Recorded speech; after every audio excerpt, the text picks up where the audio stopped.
మన భక్తి శ్రద్ధలు మనలో ఉన్నట్లు మన పిల్లల్లో కూడా ఉంటాయి అనుకుంటే పొరపాటే.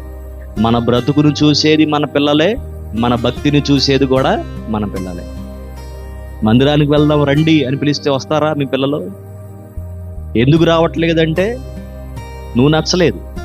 మందిరానికి వెళ్తున్నటువంటి నీ జీవితము, నీ ప్రవర్తన, నీ మాటలు నీ పిల్లలకి నచ్చలేదు. కనుక దైవజనుడు చెప్పారు, 6 ఏళ్ల వయస్సులో ఉన్నప్పుడు తల్లిదండ్రులు చనిపోయారు. దైవజనుడు చెప్పిన మాట అంటే 6 ఏళ్ల వయస్సులో ఉన్నటువంటి దైవజనులు దేవదాసయ్య గారు అంటే నా తండ్రి సువార్థికుడు, మంచి బోధకుడు అని అయ్యగారు కనిపెట్టారు.